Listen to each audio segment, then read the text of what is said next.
We are a nation of coffee lovers. Us Brits sip our way through a staggering 98 million cups of coffee every single day. Our thirst for a caffeine fix sees 1 in 5 of us visit cafes on a daily basis. Sometimes at around £3 a cup, buying rather than brewing at home can really hit the wallet. So if you can't kick your coffee habit, but you need to cut your spending, a home coffee machine could help. Both of these do straight-up espressos and frothy milk-based creations, but the question is, do you need to spend a lot of dough to get a nice cup of joe? To find out, I've got 2 differently priced espresso coffee machines. My premium option is the Bambino Plus by Sage, which comes in 4 colours, including this rather smart-looking brushed stainless steel version. It's got a generously sized portafilter for single or double espresso shots and an automatic milk steaming one with 3 different settings. This classy number will set you back £348.95. My budget offering is the Retro Pump Espresso coffee machine by Swan.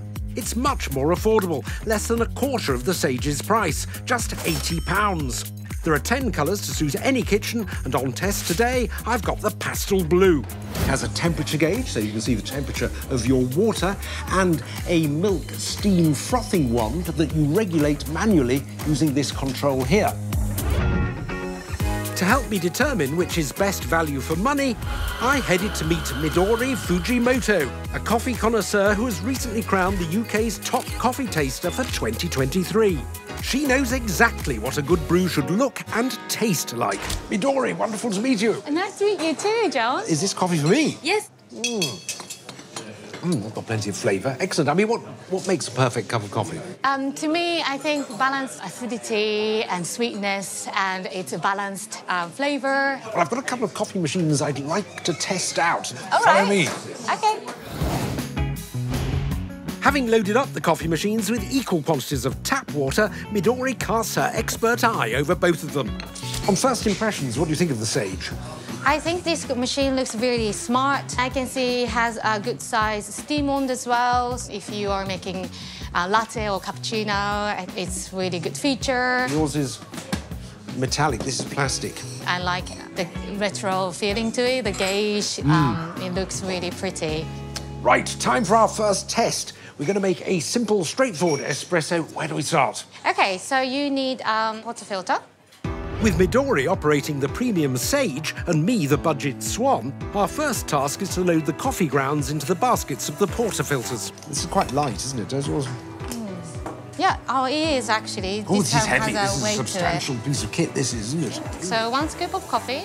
For a fair test, we're using the same freshly ground coffee in each machine. Into the basket, you shake it nice and even. And that's going into my big basket. Next, it's time to tamp or compress the coffee to assist the brewing process. But how do the 2 tamping tools compare? I've got this sort of combination spoon and tamping thing. What have you got? Ooh. It does have a weight to it too. It looks more professional, doesn't it, that? I think this one is easy to hold, so you can tamp. So I need to tamp that down. Nice and firm. Oh. No, I think that's perfect. Oh, right. Oh, I'll put that in there. And twist.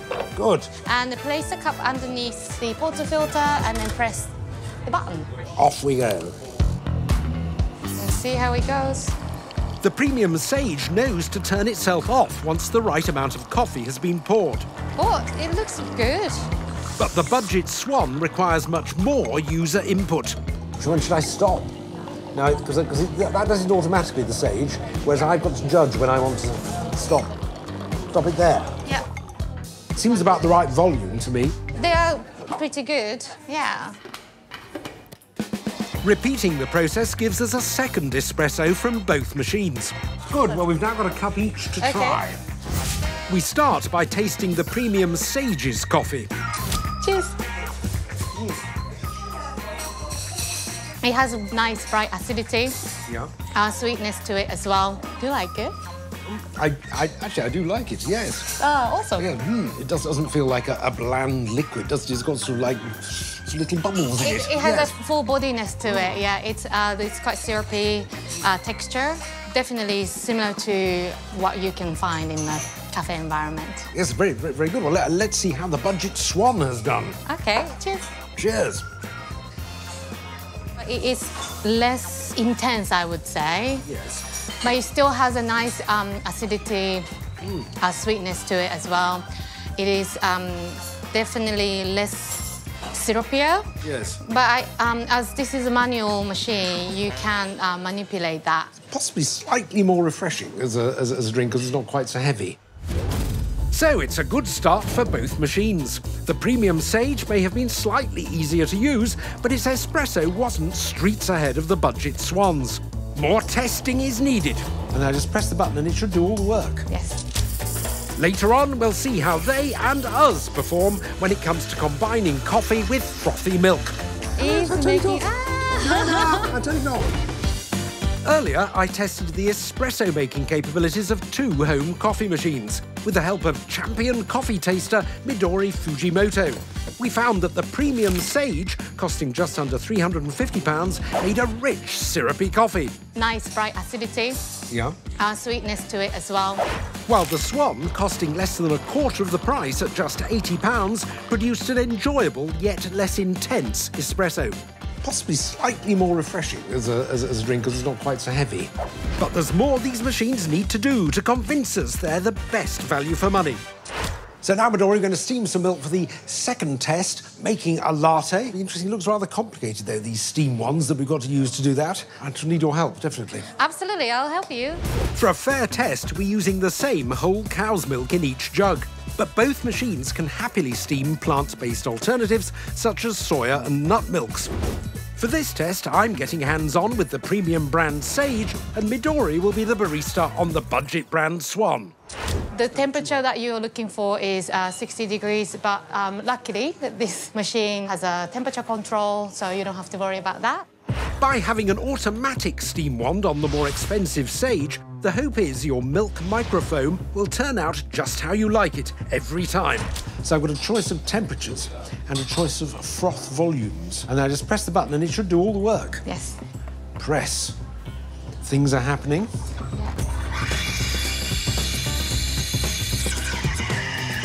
And it's got underneath a heat sensor and a sensor that tells you how much milk is in there. You can hear a lot of noise of That's adding the air. And then now it is basically mixing the milk to create the microfoam. Moments later, and the job is complete. So now we've got frothy milk. What should I be doing with it? Yeah, so it looks really beautiful, really nice microfoam. Yes. You need to swirl it a little bit to make more silky and shiny. Yeah, yes. And when you pour it, you want to pour it from the distance. And just pour? Yeah, and then halfway through, you have to go closer. Closer? So it's like a drawing. Oh, that is. Yeah, drawing, right? It's abstract, to say the least. Yes. Time to move on to the budget Swan, which requires complete manual control of the milk steaming process. Before Midori has a go, I can't resist seeing if an amateur like me can master it. I put this in aligned with the spout right the way in. Yeah. Potentially quite daunting, I think, you have it using a steam wand for the first time. And turn it up to full, more or less. Yeah, full. Yep, absolutely full pressure.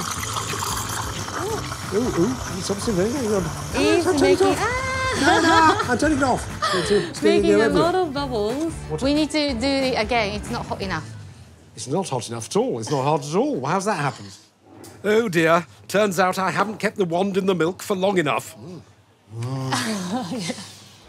So let me show you how to do it. Yes, please. Shall I? Okay. Otherwise we'll run out of milk. Steam one goes into the spout. Just like this. There. Switch on. To full. Yep, to full. So that's the trick. Keep the wand in the milk jug for longer until you feel the temperature getting noticeably warmer. Oh, it's making a lot of bubble. Okay. It has a little bit of a big bubble to it. You can bang it. Bubbles by banging it. And then swirl it so it will make it nice and shiny. You pour it from the height. And bubbles at the top. Comes closer. Yes. I'd say a tulip. So I've got to hold the jug with both hands, putting the steam wand where the spout is. I get a chance to redeem myself while making the second cup. Totally random pattern. Fantastic. But it's a start. So the budget Swan is certainly more labour-intensive, but does it produce a better latte? Time for the taste test, starting with the premium Sage's creation. So I'm quite impressed with this milk texture. It is holding the Latte Art quite well. That means it has a really nice microfoam. Cheers. Ooh, right, cheers. The milk is quite sweet. That means it is the right temperature. Did you like how it performed? It was just the one button. For a novice, it made life easier. I was spoilt by that. How would the budget Swan's latte treat the taste buds? I must admit, your Latte Art has suffered rather. Yeah, it means it didn't create enough microfoam. Ah, right. What do you think? Well, there isn't so much texture in the milk at all, is there?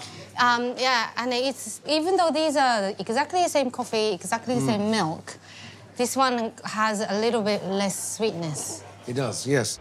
So, after a day of making strong espressos and milky lattes, it's time for Midori to spill the beans and reveal if she thinks the near £350 Sage is worth over 4 times more than the £80 Swan. Which do you think offers the best value for money out of the two? I think the best value for money, for me, is premium Sage. It is easier to handle, easier to make coffee. They created a richer and more syrupy espresso that's similar to the cafe quality, as well as very impressive automatic steam wand. If you drink more latte or cappuccino... So you feel it really is worth the price difference to get that extra quality? I would say so. I'm probably slightly less of a coffee enthusiast than you, and I think I get quite a lot out of the cheaper machine. I know I'm not getting quite such a good drink, but I still think I'm getting a very enjoyable one.